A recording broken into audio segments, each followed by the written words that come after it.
ശരി ആയില്ല. ഇപ്പം 5 ഉള്ളൂ. 5:30 ഇറങ്ങിയ 5:45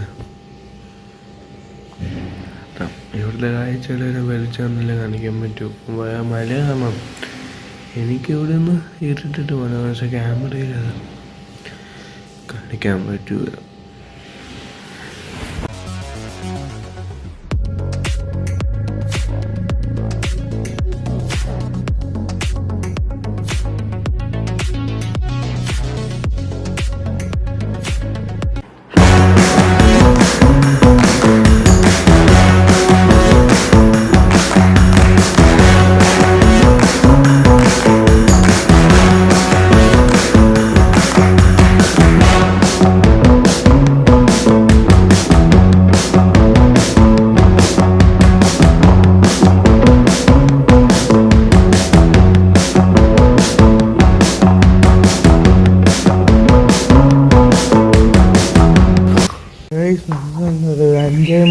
ഇവിടെ ഇറങ്ങാൻ പോയപ്പോൾ അവർ പറഞ്ഞു ഇത് കാടാണ്, ആല ഇറങ്ങും. നിങ്ങൾ തലേദിവസം പറഞ്ഞിട്ടുണ്ടെങ്കിൽ വണ്ടി അറേഞ്ച് ചെയ്തായിരുന്നു. നേരെ വെളുത്തിട്ട് പോയായിരുന്നു. ഇപ്പോൾ നേരം വെളുത്ത് ഇപ്പോൾ ഒരു 5 മിനിറ്റിൽ ഇറങ്ങും. ഇവിടെ നല്ല വ്യൂ ആണ് കേട്ടോ. നമുക്ക് കണ്ട നല്ലൊരു വ്യൂ ആണ്. ഞാനാണെങ്കിൽ റൂമിൽ നിന്ന് തണുത്ത് വിറച്ചിരിക്കുവാണ്. അമ്മാതെ തണുപ്പ് ഇവിടെ.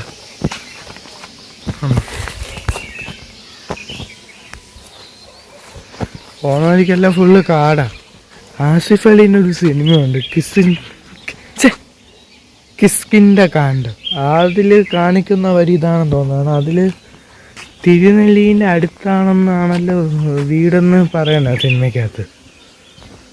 എനിക്ക് ആ സിനിമയുടെ പേര് ഇപ്പോഴും നേരെ പറയാറുണ്ട്. നോക്ക് കണ്ട നല്ലൊരു വ്യൂ ആണ്. ഈ ഒരു വരി ഇപ്പോൾ നേരെ ഒരു കയറ്റത്തിൻ്റെ അവിടെ കയറും. അവിടെ നിന്ന് പിന്നെ നടന്ന് പിന്നെ ഒരു കയറ്റം ഇറങ്ങി പിന്നെയും കയറ്റം കയറി സ്റ്റെപ്പ് കയറുമ്പോഴത്തേക്കും അമ്പലം എത്തും. ആ വരിയെല്ലാം നിങ്ങൾ കാണും. പിന്നെ രാത്രി പറഞ്ഞിട്ടുണ്ടെങ്കിൽ വണ്ടിയിൽ പോയിരുന്നു. പക്ഷേ ആന ഇറങ്ങിയാൽ ഞാൻ ആനേൻ്റെ വീഡിയോ എടുത്ത സമയം കൊണ്ട് ഫോണ് ചവിട്ടിപ്പൊട്ടിക്കും, എന്നെയും ആന കൊല്ലും.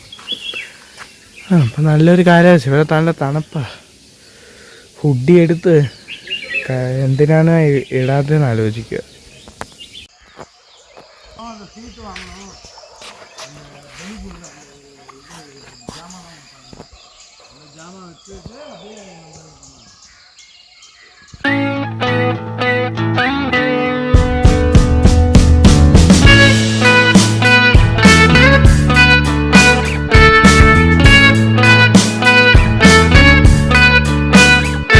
ക്ഷേത്രത്തിനകത്ത് വീഡിയോ എടുക്കാൻ പറ്റാത്തതുകൊണ്ട് ഞാൻ എടുത്തില്ല.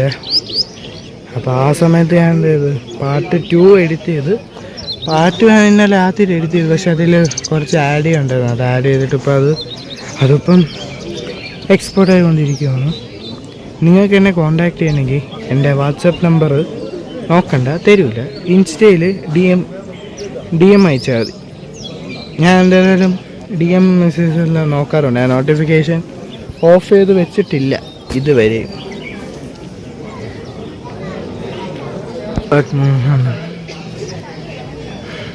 ഞാൻ ഈ ഭാഗത്തിൽ ആദ്യമായിട്ടാണ്. ഞാൻ മറ്റേ 11th ടൂറ് പോയ സമയത്ത് വയനാട് വരെയാണ് പോയത്. പക്ഷേ ഇവിടെ നിന്ന് നേരെ ചാമരാജനഗരം അങ്ങനെ നിന്ന് മൈസൂർ പോയി. അവിടെ നിന്ന് മൈസൂർ കറങ്ങിയിട്ട് കൂർക്ക് വരെ തിരിച്ച് നേരെ ഇങ്ങോട്ട്.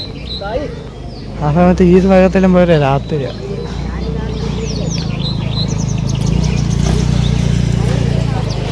അപ്പോൾ ഇനിയിപ്പോൾ എല്ലാം കഴിഞ്ഞ് ഇനി റൂമിൽ പോയി ഫുഡ് കഴിച്ചിട്ട് അതിവിടെ ബസ്സിന് ടൈം ചോദിക്കണം. മാനന്തവാടി ബസ്സിൻ്റെ ടൈം. അവിടെ പോയി അവിടെ നിന്ന് കോഴിക്കോട് ബസ് കിട്ടും.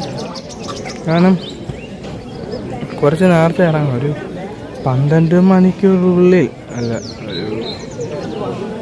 ഒരു 1 മണിക്കൂറിൽ കോഴിക്കോട് എത്തുവാണെങ്കിൽ ലുല്ലുമോളൊന്ന് സൂചിപ്പിച്ച് നോക്കാം. തിരിച്ച് ഹോട്ടലിലേക്ക് നടക്കുവാണ്. നേരെ ഹോട്ടലിൽ പോവുക, ഫുഡ് കഴിക്കുക. ഫുഡെല്ലാം കൂടെ ചേർത്ത് ബില്ലടിച്ച് ചെയ്യും. അത് സെറ്റ് ചെയ്തുകൊണ്ട് വന്നിട്ട് കുറേയെല്ലാം ഫോണിൻ്റെ ഇതെല്ലാം കുറേയെല്ലാം പുറത്തെടുത്തല്ലോ, അതെല്ലാം ബാഗിലോട്ടെടുത്ത് വെച്ചിട്ട് നമ്മൾ ഹോട്ടലിൽ നിന്ന് ഇറങ്ങി ഏത് ബസ്സാണോ കിട്ടുന്നത് ആ ബസ്സിൽ കയറാൻ പോകണം. നമുക്ക് ഒന്നാമത്തെ എനിക്ക് തോന്നുന്നു ഈ കോഴിക്കോട്, കണ്ണൂർ, കാസർഗോഡ് ഭാഗത്തുള്ളവർ ഈ ഒരു സ്ഥലത്തേക്കെല്ലാം സ്വന്തം വണ്ടിയിലാണ് വരണമെന്ന് തോന്നുന്നു കേട്ടോ. അങ്ങനെയാണെങ്കിൽ എന്തൊന്നും കാണില്ലേ.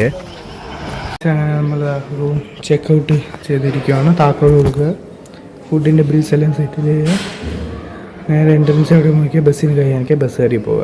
അത്രേ ഉള്ളൂ.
തിരിച്ചു വന്നപ്പം ഞാൻ വേറെ കോച്ചിൽ എൻ്റെ കൂടെ വന്ന അച്ഛനമ്മയ്ക്കും ബുക്ക് ചെയ്തു. അച്ഛനമ്മ വേറെ കോച്ച്. അഡ്ജസ്റ്റ് ചെയ്യാൻ പറ്റുമോ നോക്കാം. ഭയങ്കര ഓട്ടമായിരുന്നു. അങ്ങോട്ട് പോയപ്പോൾ പിന്നെയും മടുപ്പില്ല, ഇങ്ങോട്ട് പോകുമ്പോൾ മടുപ്പ്. എല്ലാം പ്ലാനും ലുല്ലുമോൾ പിന്നെ എത്തുവാണെങ്കിൽ മാത്രമല്ലേ. നമുക്ക് ആ മാനന്തവാടിയിൽ നിന്ന് ഡയറക്റ്റ് ഇങ്ങോട്ട് ബസ് കിട്ടാതെയാണ് പ്രശ്നമായത്.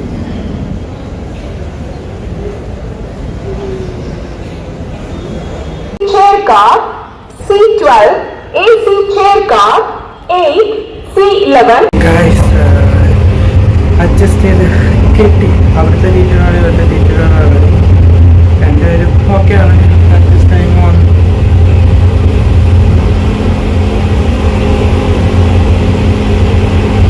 ഇതിൽ എത്ര മണിക്കൂർ ഇരുന്നാലും മടുത്തു. പക്ഷെ ബസ്സിൽ 4 മണിക്കൂർ ഇരുന്നപ്പോൾ എനിക്ക് മടുത്തു. എവിടെയെങ്കിലും നല്ല വിഷ്വൽസ് കിട്ടുവാണെങ്കിൽ കാണിക്കാം, അല്ലെങ്കിൽ അവിടെ എത്തിയിട്ട് ഉള്ള വിഷ്വൽസ് കാണിക്കാം. എൻ്റെ ബോറടി മാറ്റാൻ വേണ്ടി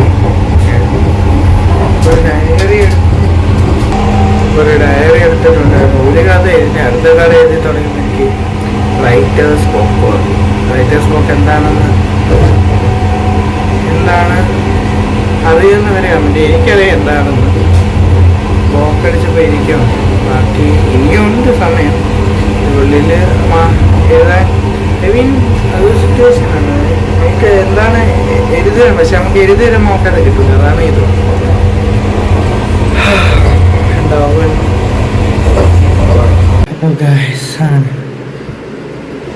റെയിൽവേ സ്റ്റേഷനിൽ ആദ്യം നോക്കിയപ്പം ഊബർ കിട്ടിയില്ല. പിന്നെ രണ്ടാമത്തെ അറ്റംപ്റ്റ് കിട്ടി. ഇവിടെ ഇറക്കി. ഞാൻ ജസ്റ്റ് കുളിച്ചിട്ടിപ്പം കിടക്കാൻ വേണ്ടി വന്നിരിക്കുകയാണ്. സമയം കണ്ടത്. സത്യം പറഞ്ഞാൽ ബാക്കി ദിവസങ്ങൾ ഈ സമയത്താണ് ഞാൻ പോത്ത് പോലെ കിടന്നു അങ്ങനെ. ഇതിപ്പോൾ ഇങ്ങനെയാണ്. ഇനി ഒരു 9 മണിക്കുള്ളിൽ എണീക്കാൻ നോക്കാം. പിന്നെ വെച്ചാൽ ഈ ഒരു വന്ദേ ഭാരത് 10:40 വെച്ചാണ് 10:50 വരെ railway station entrance full queue ആയിരിക്കും. കാരണം ഒരിക്കൽ ഈ വഴി പോയത് ഓവർ ബ്രിഡ്ജിന് അങ്ങോട്ട് ഇങ്ങുവരെ ക്യൂ കിടക്കുക. അപ്പം അതെല്ലാം കഴിഞ്ഞാൽ ഇതെല്ലാം കിട്ടുള്ളൂ. ഞാൻ സത്യം പറഞ്ഞാൽ ഞാൻ വന്ന സമയം തൊട്ട് യാത്ര ചെയ്യുകയാണ്. ആദ്യമെല്ലാം ഏറ്റവും കൂടുതൽ കയറിയിട്ടുള്ളത് മംഗളൂരു തിരുവനന്തപുരം, അത് കൊല്ലം ടു തിരുവനന്തപുരം, കൊല്ലം ടു തിരുവനന്തപുരം അങ്ങനെ. അപ്പോൾ ഞാൻ പോയി ഒന്ന് ഉറങ്ങട്ടെ. അപ്പോൾ ഞാൻ പാർട്ട് 1ഉം 2ഉം ഞാൻ ഷെഡ്യൂൾ ചെയ്ത് വെച്ചിട്ടുണ്ട്. നിങ്ങൾ ഈ വീഡിയോ കാണുമ്പോഴത്തേക്കും നിങ്ങൾ ഈ വീഡിയോ കാണുമ്പോൾ ആ 2 വീഡിയോയും കാണും. അപ്പോൾ ഇതിപ്പം ഈ ഒരു സീന് മാത്രമേ ഇനി എഡിറ്റ് ചെയ്ത് കയറ്റുള്ളൂ. അത് എഡിറ്റിങ് കഴിഞ്ഞില്ല, ഇതും കൂടെ ആഡ് ചെയ്തിട്ട് ചെയ്യണം. അപ്പോൾ ഗുഡ് നൈറ്റ് പറയുന്നത് നിങ്ങൾ എത്ര മണിക്കാണ് കിടന്ന് ഉറങ്ങണേന്ന് പറയാം. സ്കൂളുള്ള ദിവസവും സ്കൂളില്ലാത്ത ദിവസവും. Okay, by.